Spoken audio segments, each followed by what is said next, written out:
हम लोग भगवद गीता के दूसरे अध्याय के 30वें श्लोक को देख रहे हैं। अब पिछले श्लोक में भगवान ने ये वर्णित किया कि क्यों विद्वान लोग भी आत्मा के बारे में सुनने के बाद भी शोक करते हैं, और वो इसलिए है क्योंकि आत्मा का तत्व अति दुर्गेय है, समझना कठिन है। आश्चर्यवत् पश्यति कश्चिदेनम् आश्चर्यवद् वदति तथैव चान्यः आश्चर्यवच्चैनमन्यः शृणोति श्रुत्वापि न वेद न चैव कश्चित्।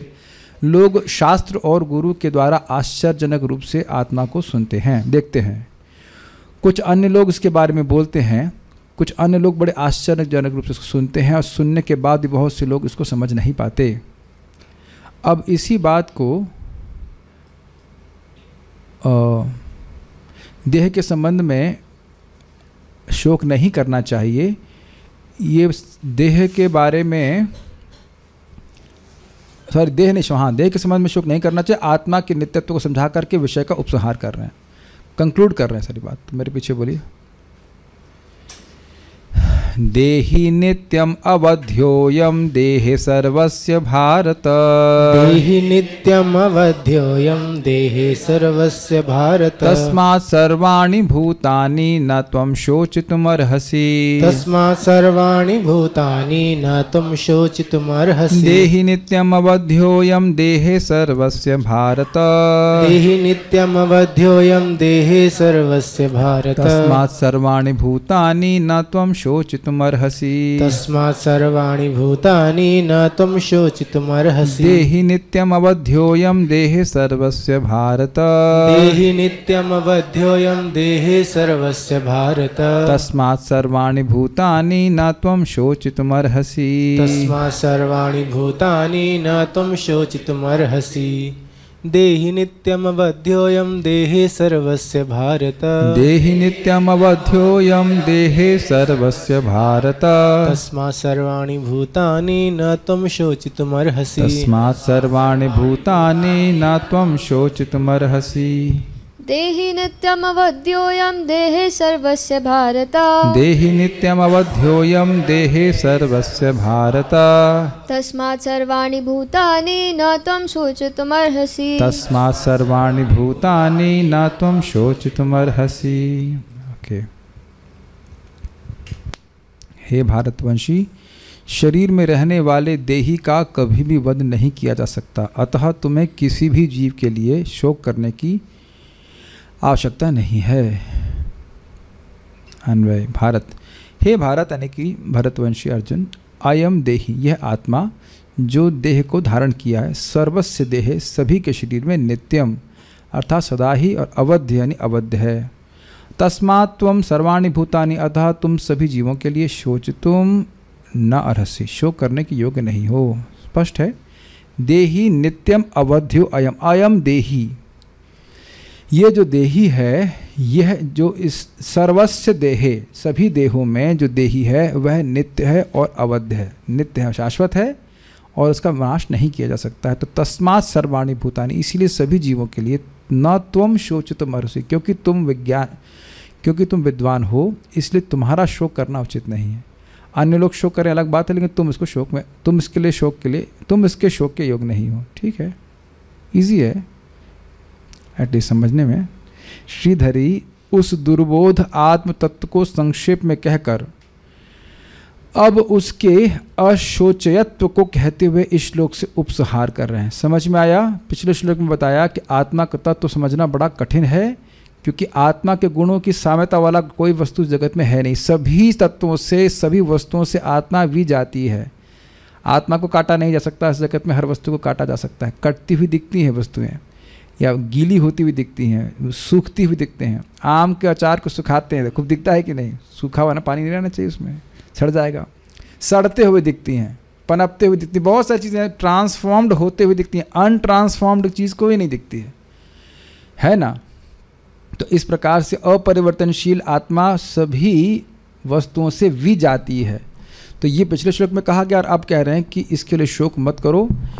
ये बात संक्षेप में कही गई थी और उसके बाद कह रहे हैं कि अब इसके लिए शोक मत करो। उस प्रकार से सारे विषय का उपसंहार कर रहे हैं, कंक्लूड कर रहे हैं श्रीपाद रामानुजाचार्य। यह मानना चाहिए कि देवादि समस्त जीवों के देहों का वध हो जाने पर भी यह देही आत्मा नित्य अवध ही है।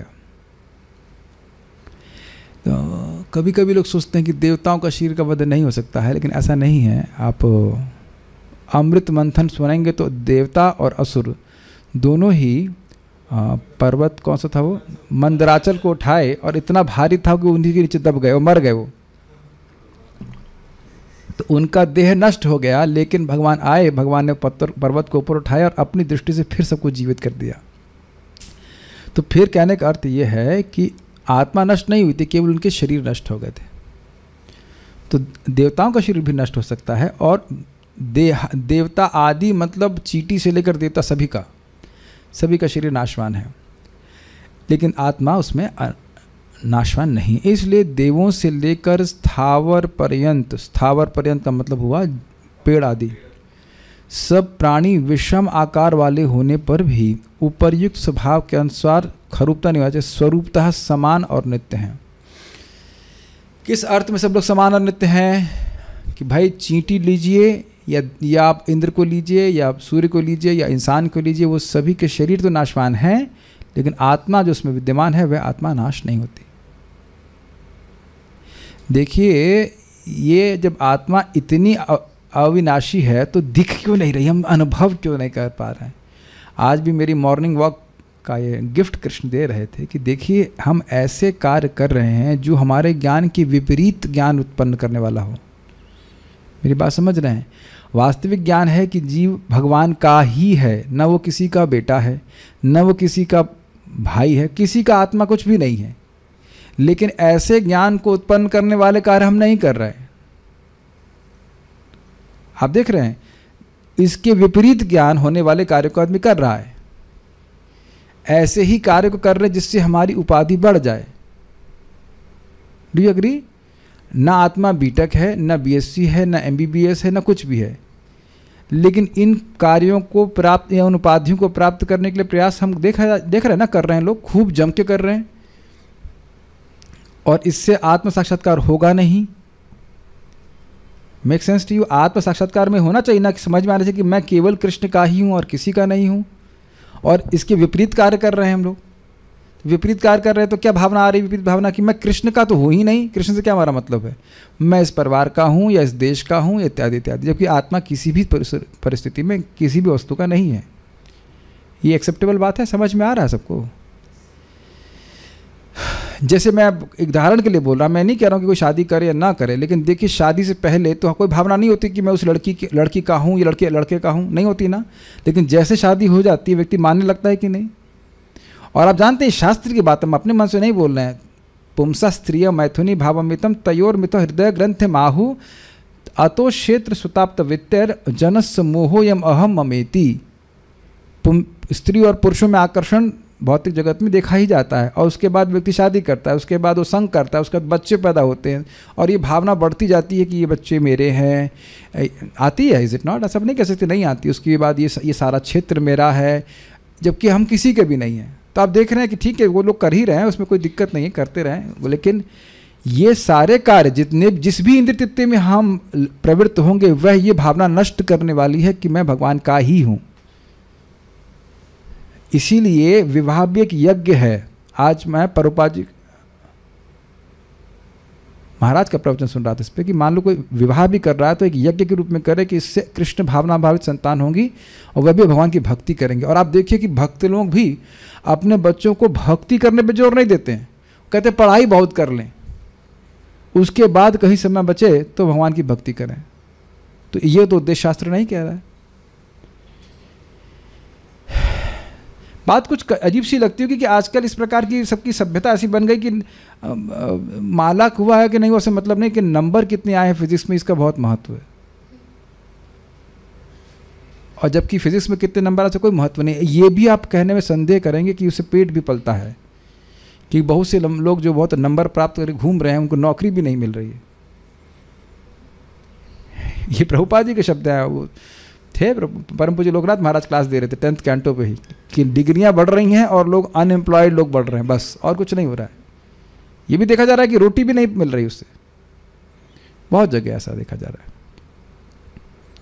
बहुत सारे स्टूडेंट्स आप देखेंगे कि इंजीनियरिंग कर रहे थे, उससे कोई नौकरी नहीं मिली, कुछ और योग्यता आपने अर्जित करी उसके द्वारा आज। हाँ तो अच्छा, मैं आज तक सोचता कि आप कंप्यूटर साइंस से, आप इलेक्ट्रिकल इंजीनियरिंग से हैं और कर रहे कंप्यूटर साइंस का काम, तो पहले कर लेते ना, फिर 4 लाख रुपए क्यों खर्च किए बताइए? 4 लाख रुपए खर्च हुए ना, कुछ ग्रेजुएशन कर लेते सस्ते में, मुश्किल से 20-30 हज़ार में हो जाता है ग्रेजुएशन, उसके बाद ये अपना ये जो भी था कुछ सर्टिफिकेशन कर लेते, फिर नौकरी कर लेते।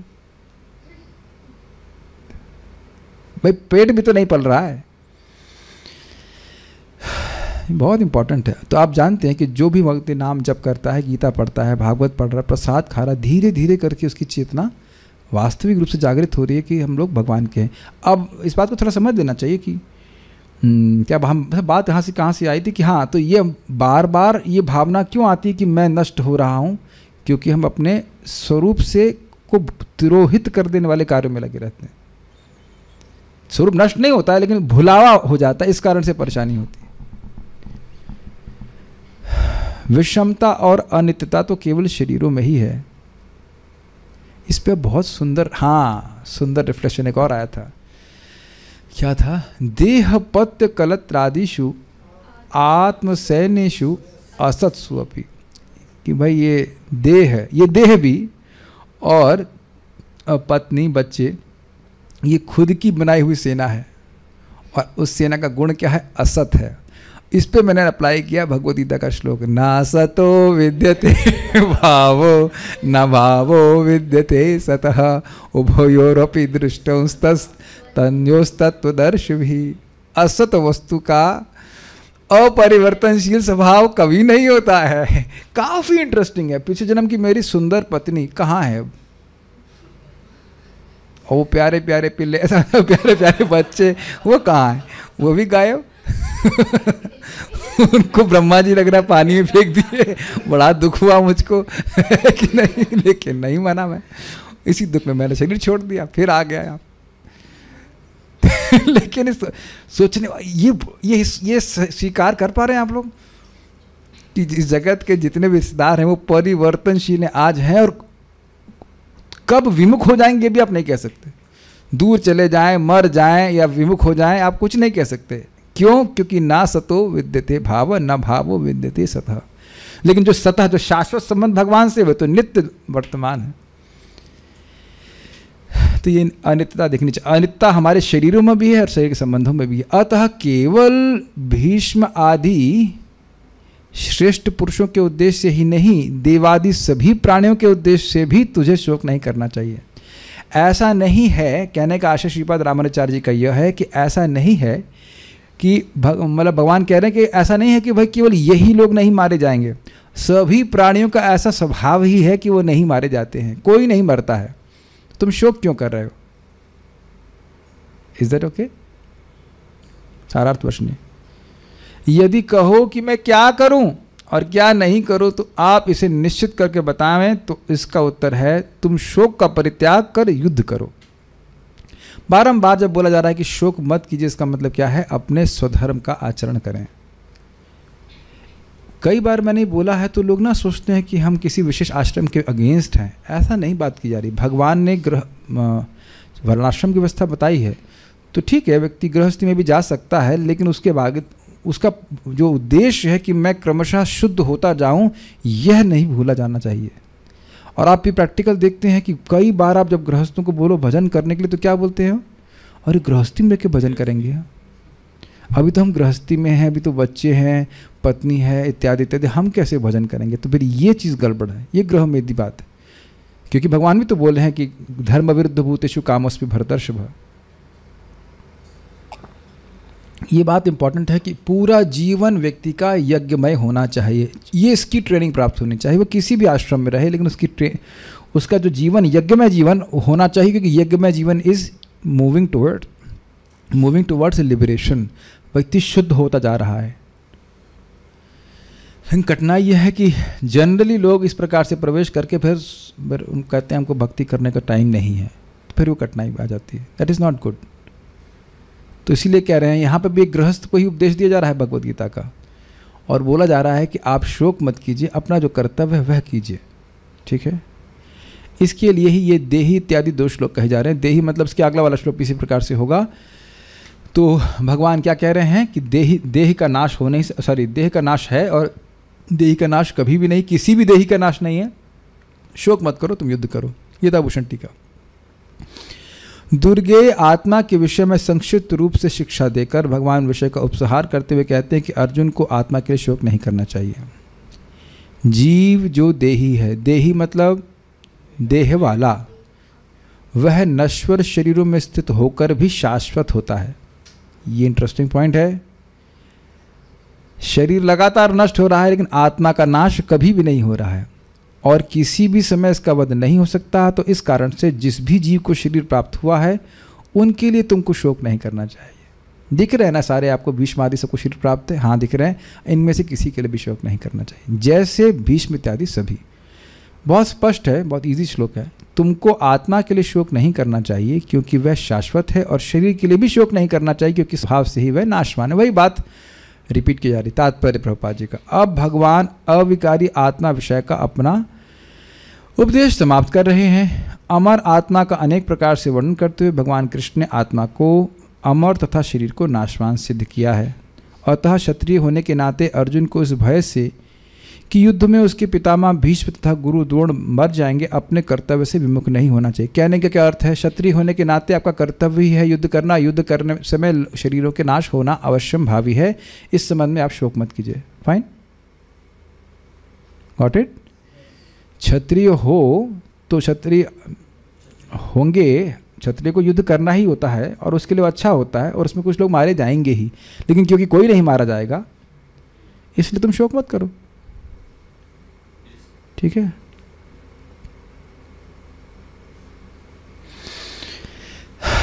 ऑपरेशन थिएटर में डॉक्टर को चक्कू चलाना ही होता है।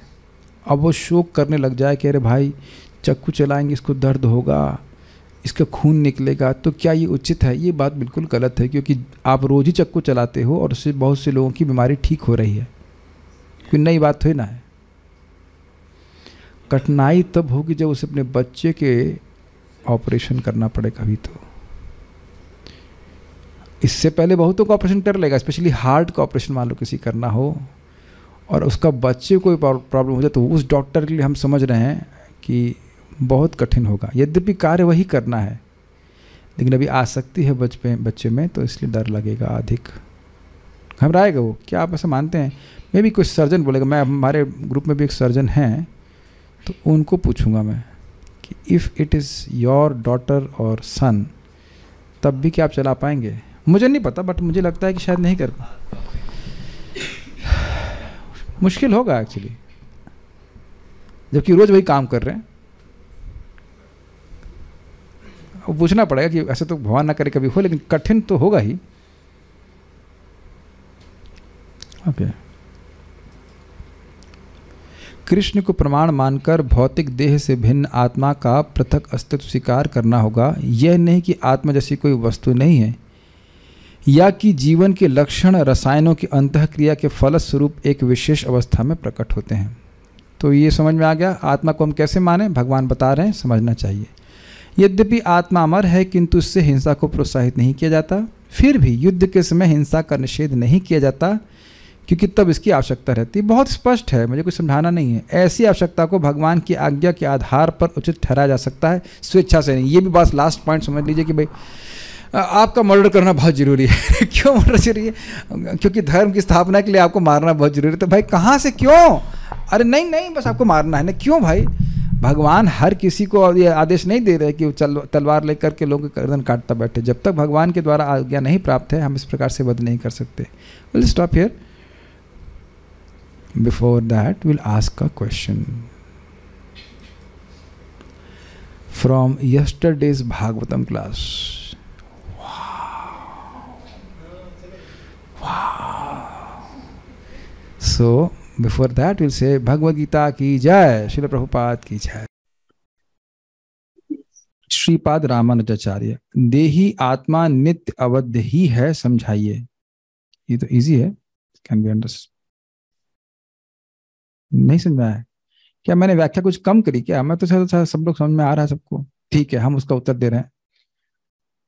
कोई भी हाथ नहीं खड़ा पर। अच्छा, कमजोरी आ गई, खा के नहीं आया कुछ। कहने का अर्थ यह है बहुत सिंपल कि देही ऐसा मतलब नहीं है कि भीष्म आदि ही केवल अवध्य हैं, देवता पर्यंत सभी लोग अवध्य हैं। Okay, next. कौन कौन से जीव समान और नित्य हैं एवं कौन विषम और अनित्य हैं? व्हाट?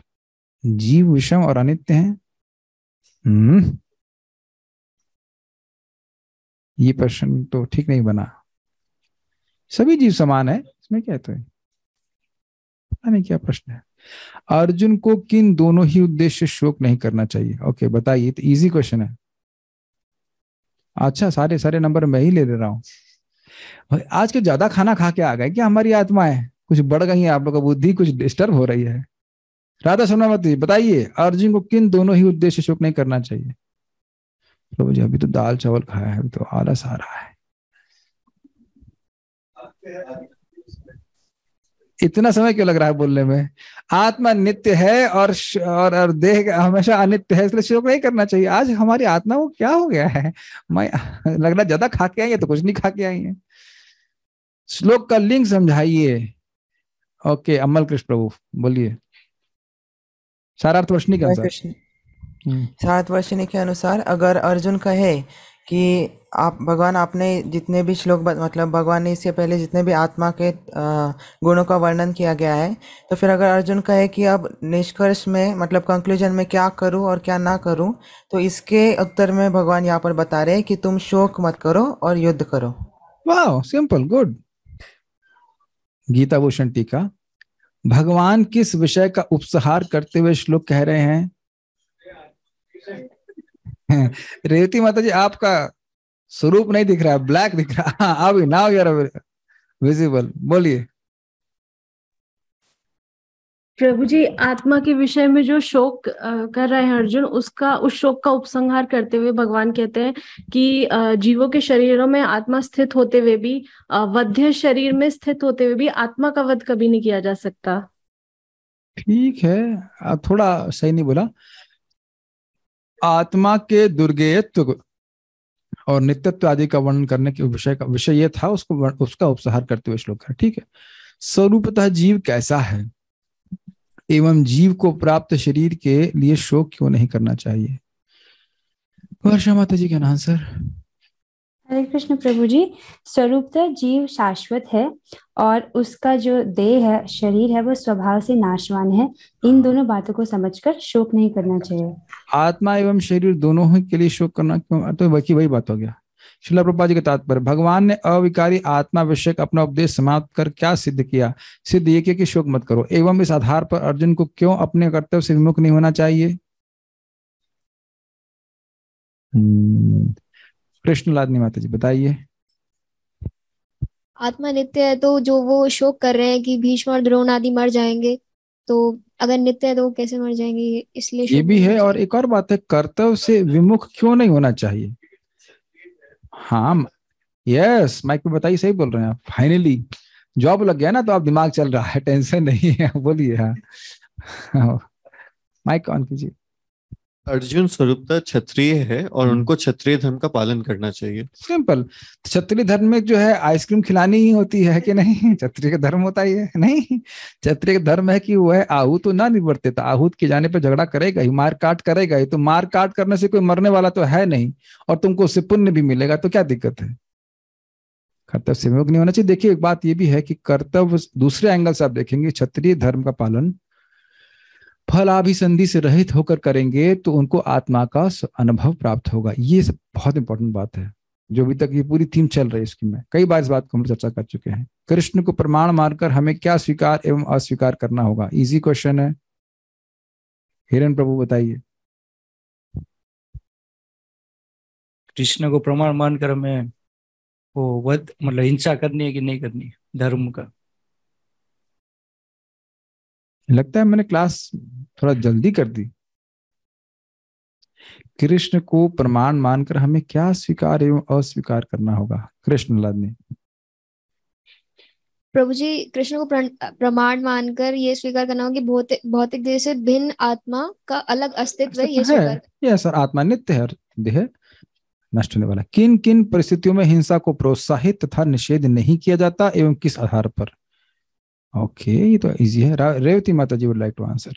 राधा शर्मा माता जी, क्या हुआ? आपका माइक खराब हो गया, माइक चल नहीं रहा या दिमाग खराब? बोला सॉरी, माइक खराब हो गया लगता है। बोलो बोलो, कुछ बोलिए। हरे कृष्ण मंत्र बोल दी, कुछ बोल दीजिए, कुछ तो बोलिए। हाँ, हरे माइक के कृष्णा। पैसे वसूल होने चाहिए। हाँ बोलो। हिंसा को प्रोत्साहित, युद्ध के समय हिंसा का निषेध नहीं किया जाता, पर इसका मतलब ये नहीं है कि हम अनावश्यकता हिंसा को बढ़ाया जाए। और बस। भगवान की आज्ञा के आधार पर अगर हम हिंसा करते हैं तो वो उचित है, पर अपनी स्वेच्छा से नहीं करना चाहिए। अब आप अपने कभी खाना वाना बनाया आपने, राधा शर्मा माता जी? तो उसमें Yes. हिंसा होती नहीं होती है? होती है, Yes. पर उसका भोग लगाते हैं तो फिर वो हाँ, तो भगवान को भोग लगाते हैं तब पाप नहीं लगता है, नहीं तो उसकी हिंसा का भी हमें पाप लगेगा। तो क्षत्रिय बाण चला रहा है, आप लोग चम्मच चला रही हो खाना बना रही हो, उसमें भी हिंसा होती है। घर में सफाई कर रही तो उसमें भी हिंसा होती है, लेकिन वो अनिवार्य रह जाती है। ठीक है, जब पता था तो चुप क्यों बैठी थी कि आज आपका मौन व्रत है? Okay, we are finished now. I will ask you some very nice questions. Okay, अनुपपत्ति के न्याय के द्वारा आत्मा के अस्तित्व का प्रमाण दें।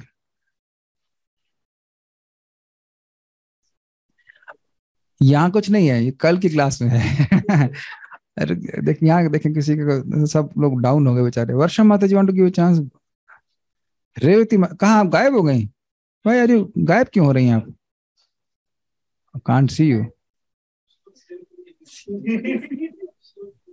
लड़का है तो पिता होगा, बट आप कहाँ हैं? हाँ तो नहीं दिख रही है। अच्छा, नेट स्लो है कि वाईफाई नहीं लगा रखा? अब देखो, अभी आपने क्या देखा कि वीडियो ऑफ नहीं है उनका, लेकिन वीडियो नहीं दिख रहा है। अब दिखने लग गया। तो वीडियो नहीं दिख रहा, आपको क्या दिख रहा है? वीडियो नहीं दिख रहा है। तो आपने क्या अनुमान लगाया? वीडियो तो ऑफ नहीं किया है, लेकिन वीडियो नहीं दिख रहा है। इसका मतलब क्या है? तुरंत अपने प्रमाण आधार दिमाग लगा लिया कि जरूर नेट स्लो चल रहा है। इसे तो आप ये नहीं कह सकते अनुमान प्रमाण नहीं है। तो रेवती माता जी समझाइए कि अनुपपत्ति के न्याय के द्वारा हम आत्मा को कैसे अनुभव करते हैं, बताइए। प्रभु जी, आत्मा है, आत्मा का अस्तित्व है, इसी कारण हम बुद्धि से अनुभव कर पा रहे हैं, हम बुद्धि का उपयोग कर पा रहे हैं। थोड़ा मिस्टेक कर दिया आत्मा है तभी बुद्धि का अनुभव किया जा रहा है। यस, अभी मैंने बोला कहाँ गई राधा शर्मा माता जी को, बुद्धि नहीं है क्या? तो हंसने लगी। अरे क्यों हंसने लगी? क्योंकि बुद्धि है, हम खाली जान रहे हैं, मजाक कर रहे थे। तो बुद्धि का अनुभव कर रही थी माता जी, और बाकी सब लोग बोलने लगे क्यों? क्योंकि सबके पास बुद्धि है, फिर भी बोला बुद्धि नहीं है क्या? तो बुद्धि का अनुभव, यहां तक कि दूसरे की बुद्धि का भी आप अनुभव करते हो। आप लोग जानते हैं ना कि मैं बुद्धू हूं, तभी तो समझा रहा हूं सारी की बात है। नहीं, आप मेरी भी थोड़ी बहुत बुद्धि का अनुभव करते हैं, little bit what ever Krishna gives. हाँ, कल रात्रि में मैं सोते समय, तो ये तो पहले इसको समझ लीजिए, तो समझ में आ रहा, आत्मा दृष्टा है, अनुभव करने वाली आत्मा है जो बुद्धि का अनुभव कर रही है। अब परमात्मा का अनुभव आप अनुपपत्ति से कैसे कर रहे हैं? अब इसको समझने का प्रयास कीजिए। देखिए, बुद्धि सबके पास है, लेकिन बुद्धि का प्रेरक कोई है जो अलग अलग तरह से लोगों को प्रेरित कर रहा है। अगर कहें कि बस आत्मा है और बुद्धि है, तो ये बात असंगत होगी, क्योंकि यहां पे हम देख रहे हैं कि सभी लोग अपनी बुद्धि का प्रयोग एक प्रकार से नहीं कर रहे। ये बात कल मैंने समझाई थी? नहीं, शायद नहीं समझाई थी। हाँ, इसके अलावा भी मैं कुछ और भी मैं कल रात में बात आई थी, और फिर हाँ, अब याद आ गया। क्या आप लोगों को कभी ऐसा अनुभव हुआ है कि यार ये बात तो हमारी बुद्धि से नहीं है, कहीं बाहर से आई? ये बात मैंने कल आपको क्लास में नहीं बताई थी। गीता के श्लोक की बात नहीं कर रहा हूं मैं। आप स्वयं भी जब भक्ति में नहीं भी हैं थे तब भी आप अनुभव करेंगे यार ये आइडिया कहां से आ गया। It just comes out of the box, जिसे कहना चाहिए। वो आपकी सामान्य बुद्धि की तरह नहीं आता है, तो उससे भी एकदम आप अनुभव लगा रहे हो कि ये मेरी सामान्य बुद्धि से तो कुछ आ नहीं रहा है, जिस तरह से मैं सोचता हूँ वैसे तो आइडिया नहीं, कहीं से ये आइडिया आ गया। वहां से भी आप अनुभव कर सकते हो कि बुद्धि का प्रेरक कोई और व्यक्ति भी है। बुद्धि का प्रेरक कोई और व्यक्ति है। कभी आप लोगों ने मूर्ता करी है? अरे प्रभु जी, अब ऐसा तो हम कभी नहीं। क्या इसकी स्पेलिंग जरा बताइए, मूर्ता की स्पेलिंग क्या है? तो मूर्ता भी हम करते हैं, और तब भी आप देखेंगे कि भाई सामान्यता तो मैं ऐसा बर्ताव करता नहीं हूं, ये मूर्ता वाला आचरण मैंने क्यों किया? तो उसके भी प्रेरक भगवान है परमात्मा के रूप में। ये कैच कर पा रहे हैं? नहीं तो बात असंगत लगेगी, हम तो ऐसा कार्य करते नहीं, ऐसे कैसे कर दिया हमने, ऐसा सोचा भी कैसे हमने, बेवकूफी की बात क्यों बोल दी? कभी आपने देखा कि आप कुछ बोल के कर ये क्यों बोल दिया? Why have to speak this? ये बुद्धि कहां से आ गई? तो ये भी एक विचारणीय बात है, इसके द्वारा आप अंदाज लगा सकते हैं कि परमात्मा का अस्तित्व है।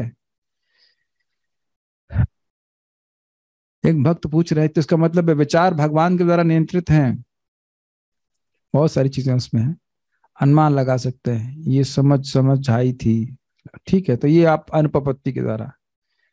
अब व्याप्ति के द्वारा समझाइए कि आत्मा, बुद्धि को देखने से आत्मा का निर्णय कैसे कर सकते हैं? बुद्धि के कार्यों को देख करके आत्मा का निर्धारण आप व्याप्ति के द्वारा कैसे कर सकते हैं? और उससे भी कठिन प्रश्न कर रहे हैं, व्याप्ति का क्या अर्थ है, और फिर समझाइए कि व्याप्ति न्याय के अनुसार बुद्धि को देख करके आत्मा का निर्धारण आप कैसे कर सकते हैं। ये प्रभु को समय मिला क्यों प्रश्न करने के लिए? कंचन माता जी कुछ कहना चाहती हैं? कुछ कहना चाहती हैं? हरे कृष्ण बोलना, हरे कृष्ण बोल के बोल सकते हैं, ठीक है, बोलिए। हरे कृष्ण प्रभु जी, मुझे जहाँ तक याद है आपने कहा था व्याप्ति का मतलब कि अगर ये है तो वो होगा ही। सही है। जैसे एक अनिवार्य सहचार्य, साहचर्य, निश्चित सहचार्य। हाँ निश्चित सहचर्य। इफ दिस इज देयर तो this has to be there. हाँ बोलिए। इतना ही है जी। अच्छा चलिए ठीक, अभिमन्यु की तरह आप चक्र में प्रवेश करके उनको निकालिए बाहर। आगे इस पे राधा शर्मा माता जी कुछ कहना चाहती हैं क्या? और ये लास्ट चांस, नहीं तो फिर पांडे जी बताएंगे, अभी एग्जाम दे करके आए हैं। हाँ बोलिए, हाँ बोलिए। मुझे एग्जाम्पल में आपने दिया था कि अगर धुआं है तो अग्नि तो होगी ही। वेरी गुड, ठीक है। बुद्धि वाला नहीं। और जल भी होगा? धुआं है तो जल कैसे होगा? हाँ धुआं, ये हमने असंगत बोल दिया बात, मैं जानबूझ के बोला। ये क्या बोल रहे हैं? धुआं है तो जरूरी नहीं कि जल हो, लेकिन धुआं है तो अग्नि जरूर होगी। अग्नि का अनिवार्य साहचर्य है धुएं के साथ। ये समझ में आ गया? अब आप बताइए, कोई अगर आप बुद्धि के कार्यों के द्वारा आत्मा का निर्धारण कैसे करेंगे? जय वृंदा माता जी सब समझ गई थी कल, बताइए। आपकी तबीयत कुछ खराब लग रही है।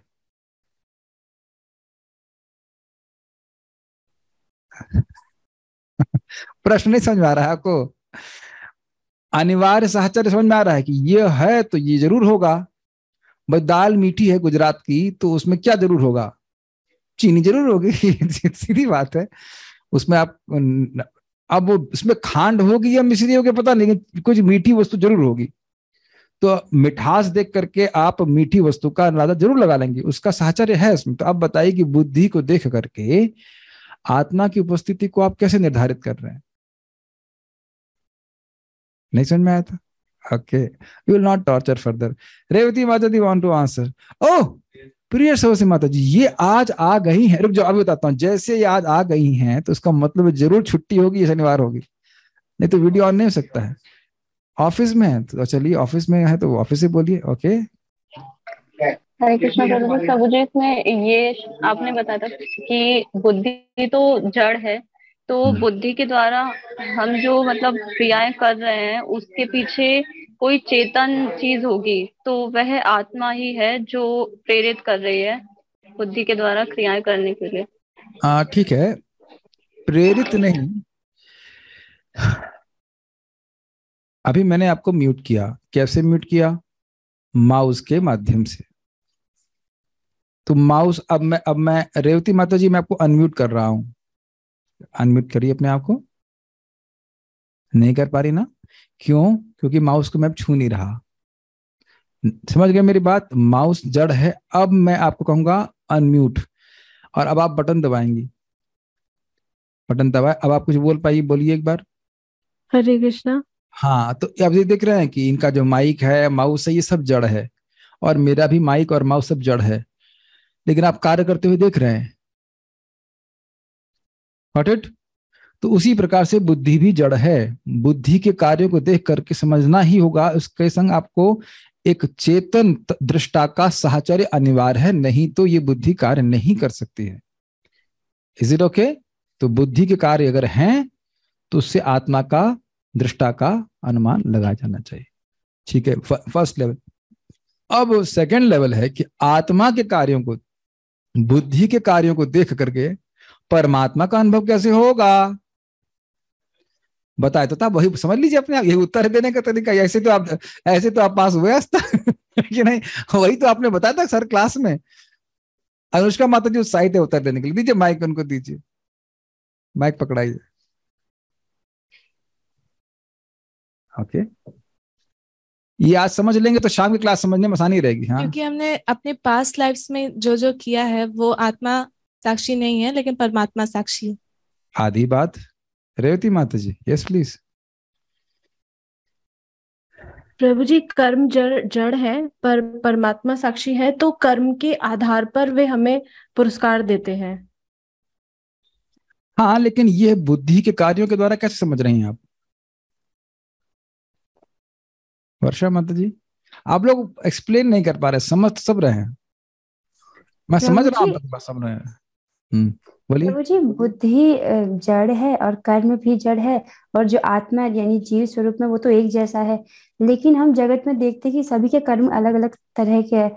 इसका मतलब जरूर कुछ ऐसा है जो ना, हम कर्म को नहीं देख रहे हैं, हम लोगों को विभिन्न कार्य करते हुए देख रहे हैं, विभिन्न क्षमताओं से युक्त होते हुए देख रहे हैं। ये आपके सामने दृश्य है। आप फिर जी, इसका मतलब कोई तो साक्षी है जीव का, जो ये जो कर्म फल हिसाब से उसे दे रहा है। Very good. इससे हम लक्षित करते हैं कि आत्मा का परमात्मा है। आप ये बताइए कि आपने और मैंने पिछले जन्म में एक ही कर्म किए होंगे, ये आपको दिख रहा है? क्योंकि हम भक्ति कर रहे हैं तो कह सकते हैं सिमिलर, पर एक जैसे नहीं। नहीं, हमको नहीं दिख रहा। आपने कुछ अलग कर्म किए और हम लोग अलग कर्म, मैंने अलग कर्म किए हैं, क्योंकि मैं अभी पुरुष शरीर में हूँ, आप स्त्री शरीर में हैं। आपकी बुद्धि अलग चल रही है, आपकी बुद्धि होती है कि मेरी कुछ कम है। हम मान रहे हैं बात, लेकिन ये सब भगवान के द्वारा निर्धारित है। Is it okay?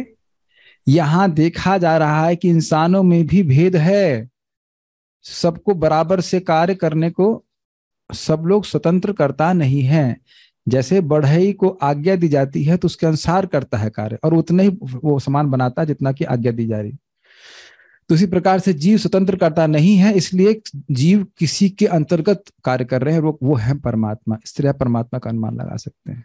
Is it okay? नित्य साहचर्य, क्योंकि जीव अस्वतंत्र है इसलिए उनका कोई कंट्रोलर करता होना ही चाहिए, वह परमात्मा। और भोक्ता भी नहीं, एक गुण का आप देख सकते हैं। तो ओके, समझ में आए? बार बार चर्चा करने से विषय जो डिफिकल्ट है वो सेट हो जाता है मन में। Okay, so today is happy day for you. भगवान, अच्छा हाँ, ये वाला तो ये वाला तो गुगली है। परमात्मा को देख करके, let's say who can answer this, आप भगवान का अनुमान कैसे कर सकते हैं? वर्षा माता जी वहां से give it a try. Okay, यहाँ पे रामकृष्ण प्रभु बोलना चाहते हैं। महाप्रकाश। उसमें बताया गया था कि परमात्मा हर किसी जीव के साथ व्याप्त है, शरीरों में, विभिन्न शरीरों में आत्मा के साथ व्याप्त है। तो अगर वो अपने सारे गुणों के साथ अगर व्याप्त हो गया है तो वो जो गुण है भगवान का पूर्णत्व का, वो नष्ट हो जाएगा। तो इसका मतलब भगवान अगर परमात्मा के रूप में समय व्याप्त है फिर भी वो पूर्ण रूप से अलग है, तो वो जो है संबंध उनका भगवान का है। ठीक है, और चीजें क्लियर करनी होंगी परमात्मा के रूप के। जयवंता माता जी वांट टू से समथिंग। ये अच्छा है कि हमारे पास थोड़ा समय हुआ तो कल की बात यहाँ पे कुछ हम डिस्कस कर ले रहे हैं। बोलिए। वहां पर बताया गया था कि परमात्मा उपद्रष्टा एवं अनुमंता है, तो ये दो ही गुण नहीं हो सकते। भगवान लीला करते, सड़ ऐश्वर्य से युक्त। सड़ नहीं, सड़ नहीं, सड़े हुए ऐश्वर्य नहीं है। गुजराती हिंदी कहते, गुजराती संस्कृत। षड षड षड ऐश्वर्य, षड ऐश्वर्य मतलब 6 ऐश्वर्य। हाँ ठीक है, ठीक है, ठीक है, ठीक है। तो नींद आ गई। का माधुर्य जो है, यस, सबसे सर्वश्रेष्ठ ऐश्वर्य है। और बाकी भी ज्ञान, ऐश्वर्य, वैराग्य, सब कुछ, तो वह तो आप परमात्मा के द्वारा नहीं प्रदर्शित है। षड षड सड़ नहीं, सड़ नहीं, ठीक है, ठीक है कि नहीं। तो ये षड ऐश्वर्य को तो भगवान वहां प्रकाशित नहीं कर रहे हैं। तो आपको कहे कि बस भगवान केवल परमात्मा है, तो ना, ये भगवान की बात पूरी तरह से लक्षित नहीं, लेकिन परमात्मा के रूप में तो है ना। तो फिर खोज करें, परमात्मा में तो माधुर्य नहीं दिख रहा उस प्रकार का, तो जरूर इनकी परे भी कोई सत्ता होगी, वो अवश्य होगी। इसमें भी अनुपपत्ति और व्याप्ति है। अनुपपत्ति मतलब असंगति। भाई भगवान के लिए कहना कि बस ये केवल दृष्टा और मनता ने ऑर्डर सप्लाई है ना, ये तो बात असंगत लग रही है, ऐसा नहीं हो सकता।